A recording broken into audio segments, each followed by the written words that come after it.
Okay, oh God, this is going to be a treat. At this time, we have a musical performance by Shirley Pace of the Pace family. I think everybody in that family sings. They come out singing. I think they probably have grandkids singing now.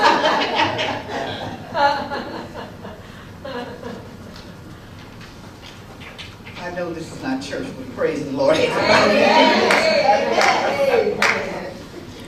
This morning I'm going to do an a cappella number. So just bear with me just 1 second. I had it all that out and it just went away.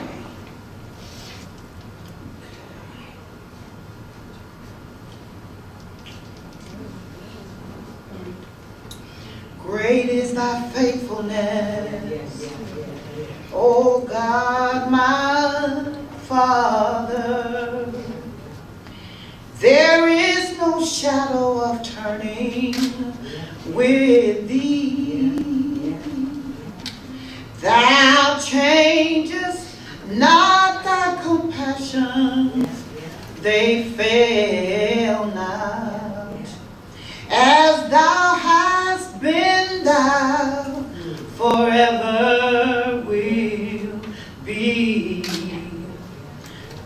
Summer and winter and springtime and harvest, sun, moon, and stars with their courses above, join in all nature in manifold witness to thy great faithfulness, mercy and love, pardon for sin and a peace that endureth, thine own dear presence to cheer and to guide. You give strength for today and bright hope for tomorrow. Blessings all mine with 10,000 beside. Oh, and great is thy faithfulness.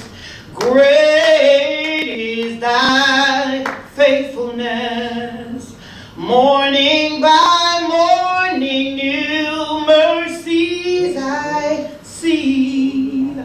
All I have ever needed, thy hand hath provided. Great is thy faithfulness, Lord, unto me.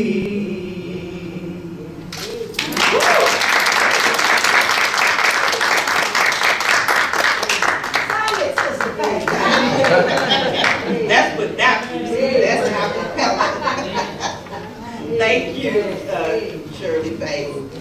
At this time, I'd just like to take a brief moment. I don't know if probably most of you have heard that we lost a legend, an icon in our community.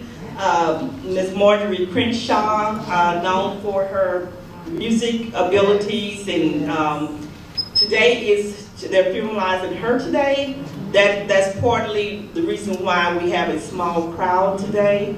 Also, at 4 o'clock today, they are going to have a memorial service for some of the musicians, because you know those musicians stick together. Amen. They're having a musical today at 4 o'clock. So when we leave here, if y'all would like to go by, I think it's St. Andrew's United Methodist Church.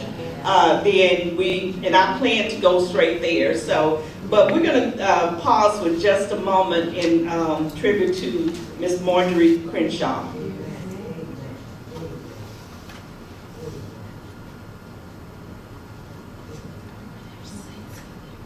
Thank you. Thank you. At this time, we're going to bring our executive director back up, and she has a slide presentation that we're going to enjoy. Ms. Brenda Sanders-Wise. Thank you. Shirley Pace. She came looking for a piano, and they couldn't get one here because it was so old, but guess what? She didn't need it. So we thank her for rendering that song. All right, so we're here today to talk about women. Some are going to be historic, some are sitting right here among us, some are still in our community, some are in our homes. But my theme is Visionary Women, Champions of Peace and Nonviolence.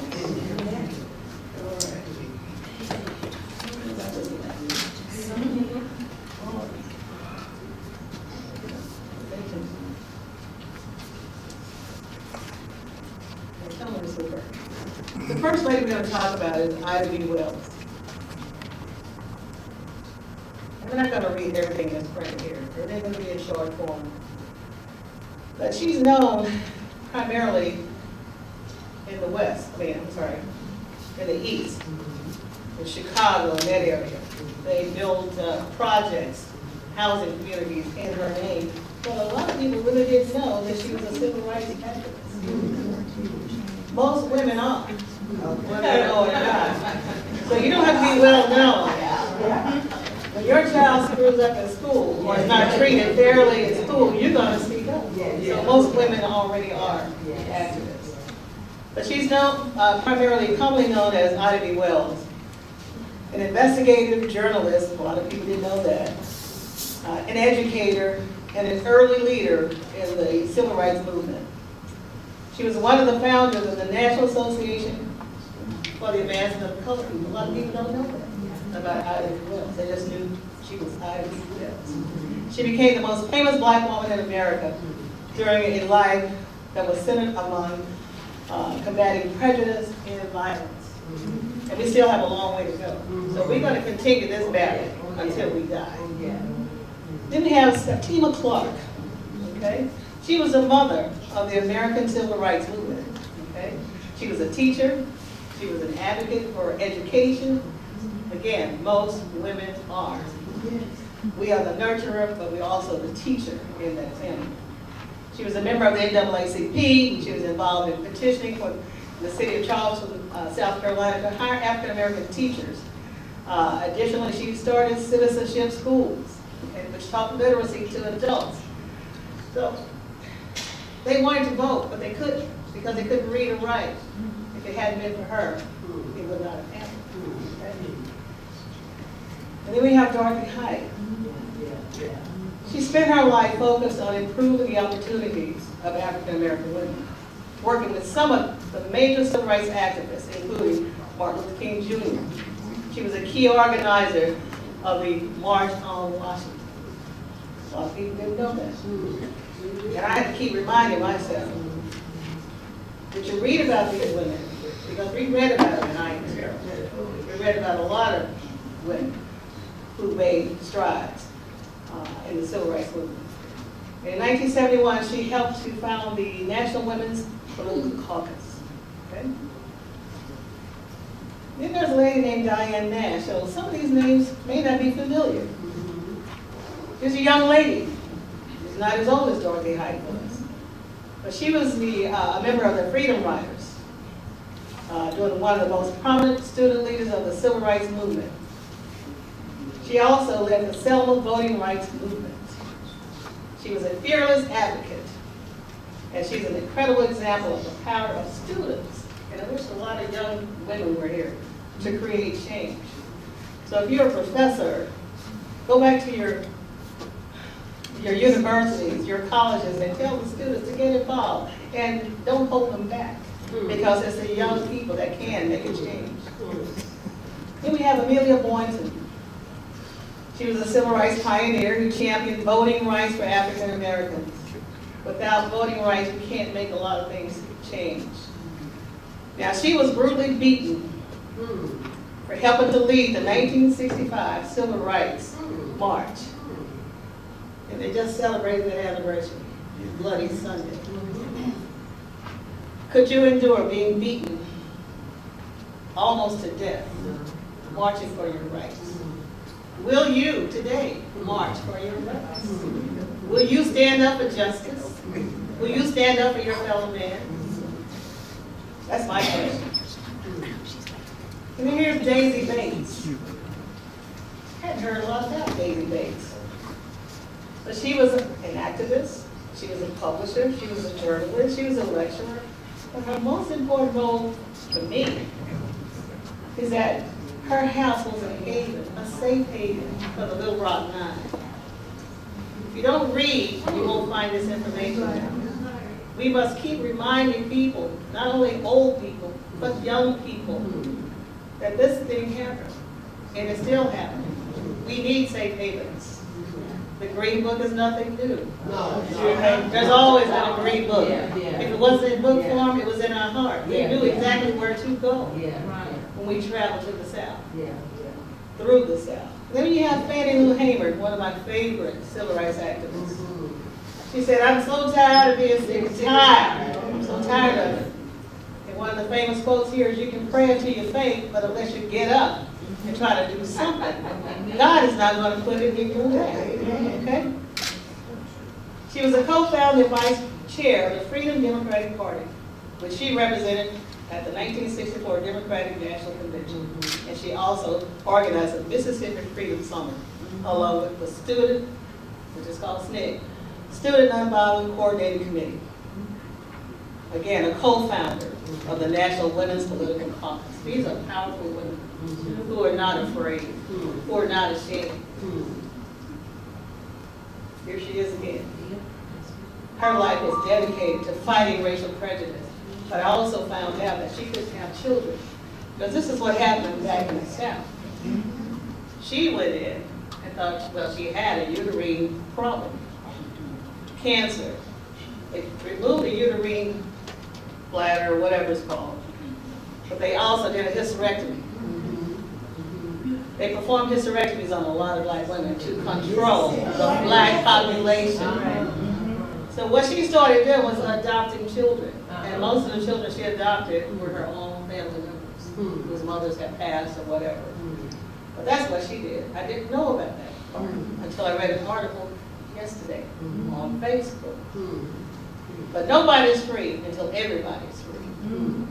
And unless you consider yourself something other than a person, you will never be free. You're not property. You don't belong to anybody but yourself. You belong to each other, the human race. We should be free, everybody. We should have equal rights. Then you have Claudette Colvin. She's from Alabama. She refused to give up her seat before Rosa Parks did. And when I was researching this, I just happened to repeat this during one of the tours at the museum a few days ago.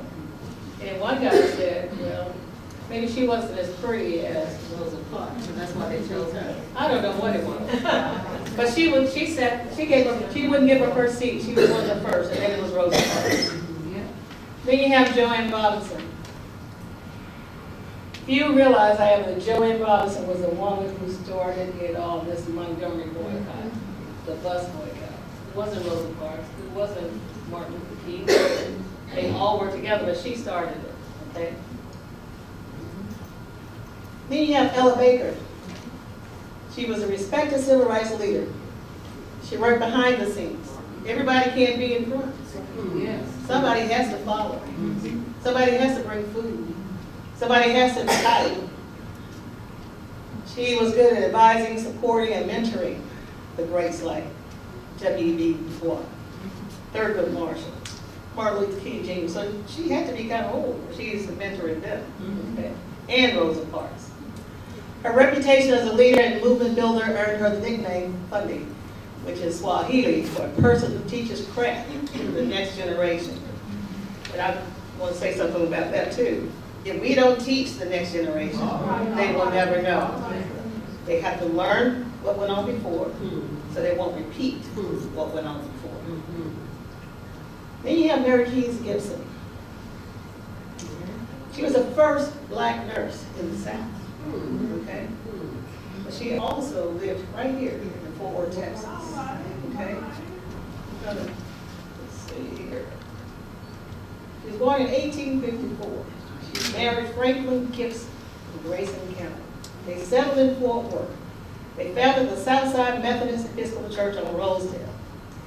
She and her husband were reportedly civil rights advocates. They weren't reportedly, they were civil rights advocates.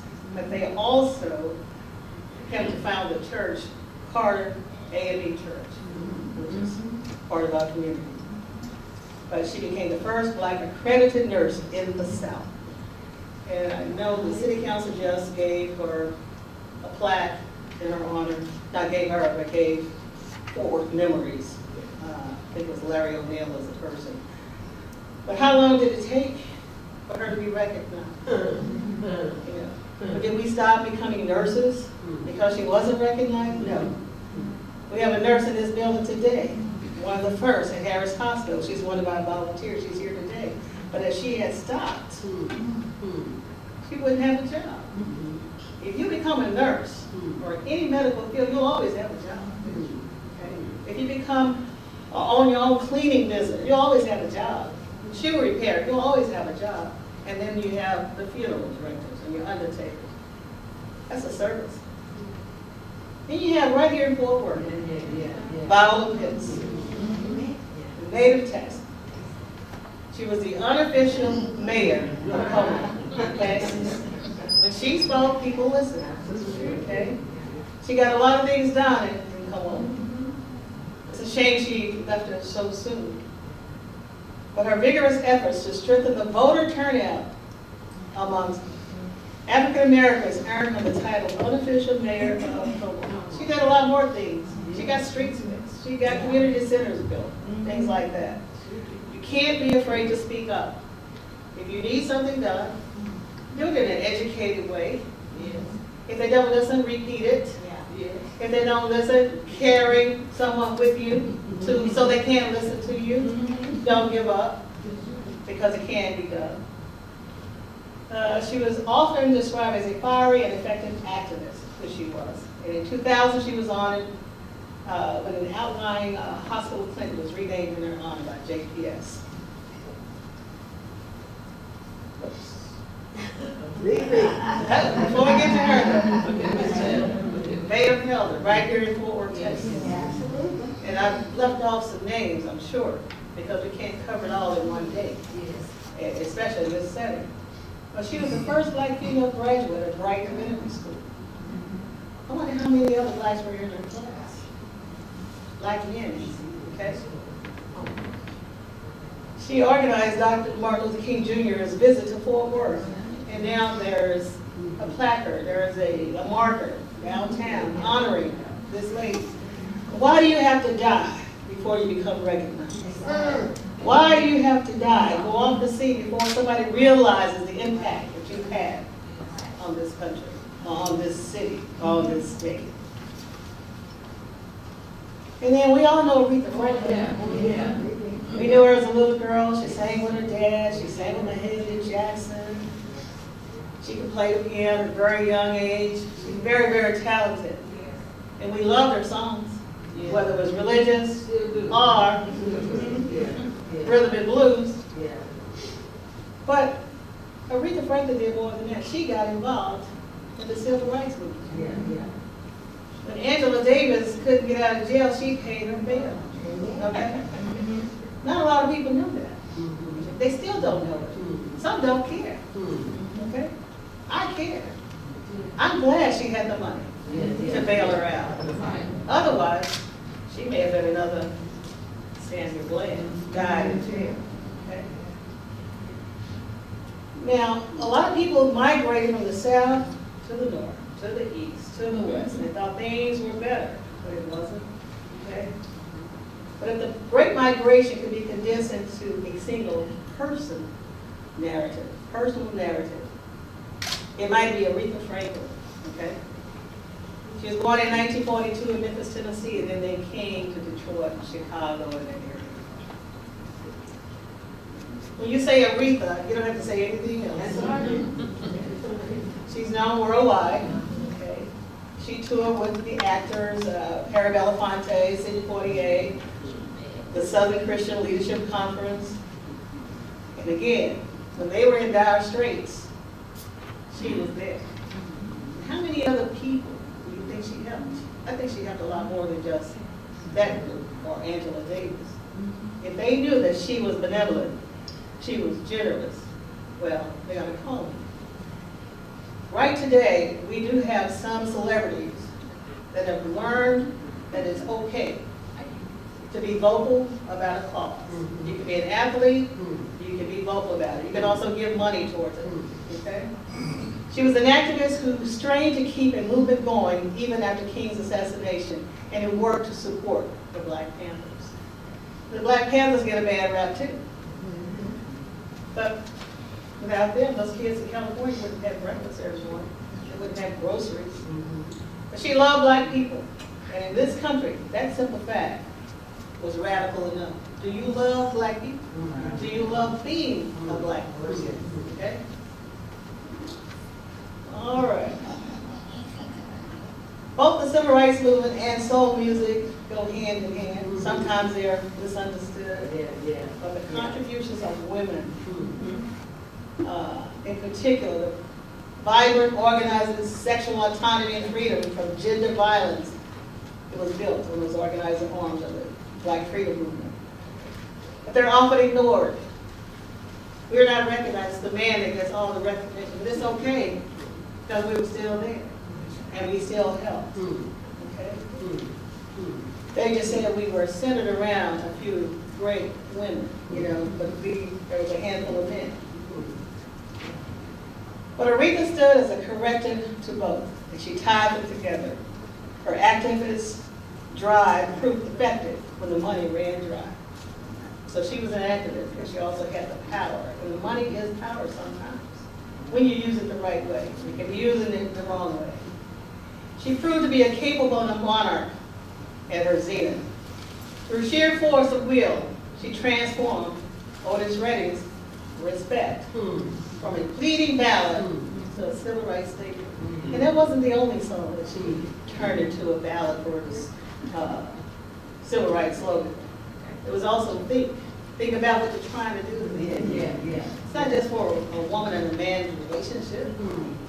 It's people relationship. Think, boss. Think, employer. What are you trying to do to me? Think, supervisor. What are you trying? Why are you trying to keep me down? You know, I deserve to be promoted. And if I don't, I'm not going to come here with a gun and shoot you. I'm going to go back and regroup to find out a better way to get there. I'm going to get there with or without you. That's what happened. And it's happened to all of us. All of us. All right. So, without further ado, this young lady right here is my soul sister, and I love her to death. I love